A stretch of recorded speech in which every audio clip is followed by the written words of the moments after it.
Julio Foolio's killers may be sentenced to spend the rest of their lives behind bars. But for his mother, this outcome is not real justice. After hearing the decision, she wanted the absolute harshest punishment possible. Her fierce reaction sparked a huge debate on what these men deserve. Hit subscribe for updates. Let's break down the facts. A judge sentenced 4 men to life without parole for the ambush shooting of Jacksonville rapper Charles Julio Foolio Jones. That means absolutely no chance of freedom, just prison walls for the rest of their lives. But that was not enough. Judge Kimberly Fernandez handed down this final sentence, which perfectly matched the jury's recommendation. However, this outcome went directly against what the prosecution wanted.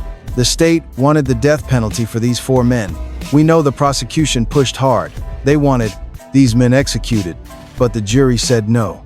They found Isaiah Chance, Sean Gathright, Rashad Murphy, and Davian Murphy guilty of first-degree murder and conspiracy in the fatal shooting of Jones on June 23, 2024, in a coordinated ambush while he was celebrating his birthday.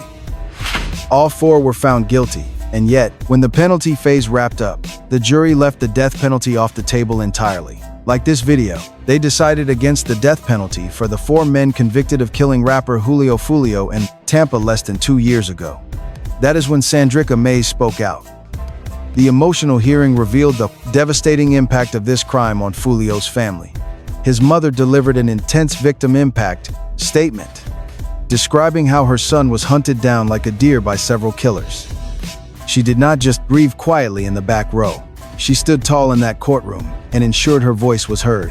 In her statement, she said, "My son was hunted, followed, and ultimately murdered in what authorities described as a coordinated plot involving multiple individuals. It is extremely painful to hear Alicia Andrews portray herself as someone who didn't know what was going on." She continued, "They could have turned around, but they still carried on the plan to hunt my son down like a deer in the woods. My son's life mattered. He was not disposable." She was talking about Alicia Andrews, the woman who drove with the group from Jacksonville to Tampa and tracked Foolio's movements all night long. But her anger was not just for Andrews. Mays had plenty to say about the gunman as well. Make sure you subscribe for updates. She had been saying it loudly before the verdicts even came in. Mays claims Gathright is also responsible for other homicides in Florida. During an Instagram live session, she claimed that bullet casings from her son's case matched forensic evidence from other murder cases in the state. To her, life was not the resolution. It felt like a compromise, with the system backing away right when she wanted it to go all way. The jury looked at 4 men who she believes hunted her child, drove hours to find him using modified weapons, and then decided those men still had, in the words of the judge, lives of value. Drop a comment below. Sandrika Mays simply does not share that view. To understand why she is this furious, we have to understand what her son's life actually looked like and the effort it took to convict 5 people for his murder. Charles Andrew Jones II was born on June 21, 1998, and grew up to be known as Julio Foolio. 2 days after his 26th birthday, he was dead. He grew up in the Moncrief neighborhood of Jacksonville and was a member of the 6-block set of the street gang KTA. Kill them all. That is the world he was born into, not a life he chose off a menu. His father was murdered in a 2011 shooting in Jacksonville. He was only 12 years old when that happened. 12. And rather than pulling him away from the streets, that loss locked him deeper into them. The way loss does when there is no other, rapping as a way out or at least as a way through. His breakthrough finally came with the release of tracks like Crooks, Slide, and Voodoo. These songs gained major traction on platforms like YouTube and SoundCloud, amassing millions of views and establishing Foolio as a notable figure. He was incredibly raw and authentic, and the Jacksonville streets connected deeply with every single bar he wrote. But the music was not separate from the streets. It was the streets. In 2017, his cousin, Zion Malik Brown, was shot and killed at home. This is believed to have started the deadly gang war in Jacksonville, where rival rapper Youngeen Ace was wounded alongside his brother and friends. Back in 2018, retaliatory shooting, and Foolio posted mocking content about the victims on social media. That fateful decision to post publicly, to taunt, to broadcast grief as a weapon, turned a local street war into a national spectacle. and it made the rapper a target with a permanent bullseye on him. In 2021, Ace released the diss track Who I Smoke, which led to Foolio releasing When I See You, a remix of Fantasia's classic song in that same year, helping launch the Florida drill music scene. The track went viral like a fast-moving wildfire, generating millions of streams, YouTube breakdowns, and blogs dissecting every name dropped in the chorus. Suddenly, Jacksonville's blang internal war was being watched by viewers in London, Chicago, and Tokyo, people who had no idea where these artists were from, but memorized every line of the diss track. Jacksonville's rap conflict became infamous because both sides repeatedly mocked dead rivals. In older street culture, disrespect usually stayed local through graffiti or direct physical confrontations. But in the social media era, it became content. Songs reached millions instantly. Clips went viral overnight. Every single disrespectful line could be replayed, remixed, and thrown back. Subscribe to our channel as we analyze how this feud became so incredibly dangerous. Foolio had survived multiple shootings before the final fatal attack. He was shot and wounded in July 2023 in Houston. Then again, on October 7, 2023, shot in the foot while driving in Jacksonville. 2 different cities, 2 different months. Yet, he kept going. He made music and kept posting. In an April 2024 post to his Instagram account, the rapper commented on the tragic multiple attempts on his life. Just 2 months after writing that, he was dead.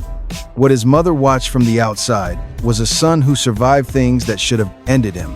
Multiple shootings, an active gang war, and years under threat, only to be killed on his birthday. The pressed, one night you would assume is safe, celebrating being alive. Today, you and I will look at how it actually unfolded and how calculated the hit really was. Foolio had traveled to Tampa to celebrate his birthday at an Airbnb. However, hosts asked him to leave because there were too many guests. So, the rapper did what anyone would do. He relocated the crowd and went looking for a hotel. Before the shooting, he shared a video advertising a pool party on Instagram where he had 1 million followers, directing them to direct message him for the address. Later that night, he posted that police kicked his entourage out of the Airbnb and that he was relocating. Hit like if you find this shocking, because that post gave his killers everything they needed. His every move that night, every club, every location change, and every social media update was being tracked in real time. We know Alicia Andrews helped track his movements during that birthday weekend before.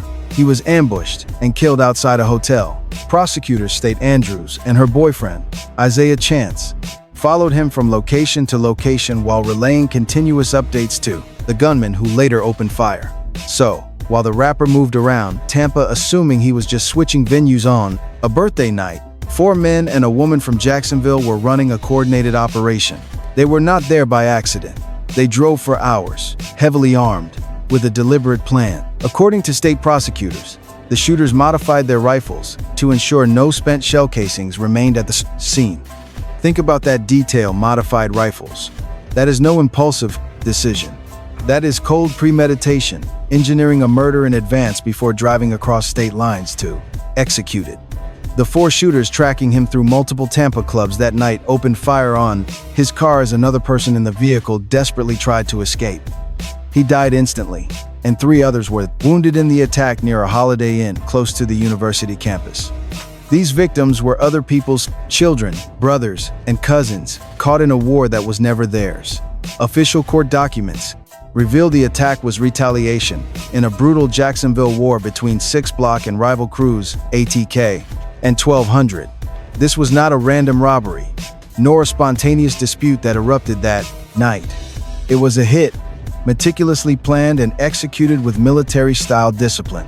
State prosecutor played opposing music videos from the rival gangs, pointing to lyrics that openly bragged about killing their rivals, including a clip posted hours after his death. So, while the family was still processing the shock of his death, viral content was already celebrating the murder. That is the grim world the victim's mother watched closely. That burning rage inside her finally erupted right there in the courtroom. Prosecutors alleged that Foolio's assassination stemmed from a brutal turf war between rival Jacksonville gangs.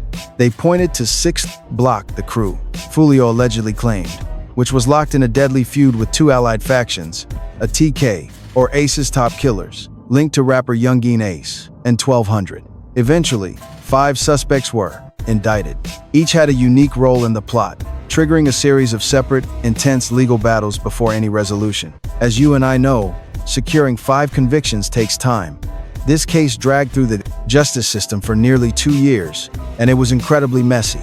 In the months following the gunfire, authorities arrested 4 men and 1 woman for the murder of Charles Jones. The 5th and final suspect to fall was Davion Murphy. On January 6, 2025, police finally caught Davion at a Jacksonville, Florida apartment complex, over 6 months after the shooting, ending his run. From the very beginning, prosecutors made it clear they wanted execution for the 4 male suspects. In October 2024, the state officially announced they would seek capital punishment for Gatright, Chance, and Rashad. Meanwhile, for Andrews, the ultimate punishment was completely off the table. So, right from the start, the state drew a clear line. The actual shooters would face execution, while the woman who tracked the victim's location faced lesser charges. Andrews went to trial first, alone. On October 20th, 2025, her first-degree murder trial started in a Tampa courtroom as jury selection got underway. Andrews, who was dating Chance, admitted she traveled with the group from Jacksonville down to Tampa, but swore she knew nothing about an assassination plot. Taking the stand in her own defense, she claimed she thought the trip was just a romantic getaway to reconcile with Chance.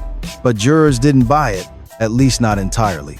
Though she was staring down heavy first-degree murder charges, the jury ultimately found her guilty of the lesser offense of manslaughter in October 2025. What followed was a chaotic legal battle over her right to a fair trial. Hit subscribe for updates as Andrews successfully got her judge disqualified from the case. Her defense team argued on appeal that Judge Michelle Cisco showed clear hostility toward them during the trial, forcing a replacement. New motions were immediately filed. Andrews demanded a retrial, or to have her conviction thrown out. She stood before Judge Kimberly Fernandez. As her lawyers repeated the argument Cisco rejected, pleading for a reversal. Fernandez denied the request, stating she had carefully reviewed all prior court filings and trial transcripts. Andrews received a 15-year sentence in prison on May 22, 2026, the absolute maximum for manslaughter. Meanwhile, the main trial for the men was handled separately. On April 22, 2026, the trial for Chance Gatright, Rashad Murphy, and Davion Murphy began, with prosecutors pushing for execution. By May 8th, all 4 defendants were convicted on all counts, ranging from first-degree murder to attempted second-degree murder, and conspiracy to execute first-degree murder. That verdict hit like a wave. Over Mother's Day weekend, Sandrika Mays finally saw justice. Drop a like if you agree with this. She quickly posted on Instagram to share her son's convicted slayer breaking down in tears. She also posted a clip featuring bottles of Don Julio, referencing her late son's Julio Foolio alias, mocking how the killers had previously posted similar taunts, online jabs using that exact tequila brand. She was returning the energy directly, but those convictions were just phase 1. The high-stakes penalty phase, deciding life or death for the killers, lay ahead. During day 2 of the penalty phase, Sean Gatright took the stand, offering an apology to the late artist's family for his role in the slaying, saying, "I understand that it's hard, losing a child, a best friend, a brother, a cousin. For that, I just cannot say sorry enough." Gatright acknowledged he would spend the rest of his life behind bars, vowing to reform himself while locked away. But Mays wasn't buying it. She submitted a powerful written impact statement during the hearing, honoring her son by his birth name, Charles Jones, and portraying him as a real person, far beyond the persona in music videos and social media. Then came the jury's decision: no death penalty. On May 15, 2026, the jury recommended that all 4 defendants get life without parole over the death penalty. Life without parole. They'll never leave, but they will breathe. They will eat and wake up tomorrow. Subscribe for more true crime. But for Sandrika Mays, this distinction is everything. We saw her emphasize that Andrew's role was calculated and deliberate, not accidental. Whether she pulled the trigger or not, she said, "My son would still be alive today." Make sure to subscribe as we break down that quote, which tells us exactly where Mays stands. To this grieving mother, there is no line between the shooter and the lookout. Everyone in that car chose. They drove to Tampa that night and chose to stay. Any of them could have backed out. None did. For that, Mays demanded Florida's ultimate punishment, death, pointing out Andrews still gets to see her family. Andrews can hold her child, but Mays will never see her son again, leaving the courtroom in tears. As the judge prepared the maximum sentence for manslaughter, we witnessed a highly striking, intense scene unfold. This woman, convicted of traveling with her boyfriend to murder hip-hop artist Julio Foolio, did something unbelievable. She smiled right during her sentencing, looking completely unbothered as the judge ordered her to prison, smiling, while a grieving mother stood feet away describing her loss. That haunting grin tells the whole story. That clash of emotions is exactly why this family remains without peace, even after all these court verdicts. Remember, the 4 men convicted of killing the Florida rapper were told by the judge they have value. Judge Fernandez insisted these convicted killers could still contribute positive things to the world. It is a statement of legal tradition. Drop a like if you believe even killers can still have value. The system believes even those who do monstrous things are human. Try explaining that to a grieving mother. A mother who watched her son survive multiple shootings, only to be gunned down on his birthday. He died the night he turned 26. Meanwhile, defense attorneys fought hard to secure life sentences instead. They argued life was a just punishment, and the jury ultimately went along with that legal framing. Under Florida law, 8 of the 12 jurors had to recommend death, but they failed to reach that. Now, you and I are looking at the final results. Life sentences for all 4 male conspirators. They got life without parole, while Alicia Andrews received a sentence of 15 years in prison. This woman tracked the Jacksonville rapper through nightclubs, though her defense claims she played a minor role. She will be walking free long before these 4 men even get used to their prison cells. Andrews stayed completely silent at her hearing, on advice of her lawyer, as she plans another legal appeal. This trial is not over yet. Andrews and her legal team are still fighting to clear her name. They are pushing for a retrial, claiming the case was tainted.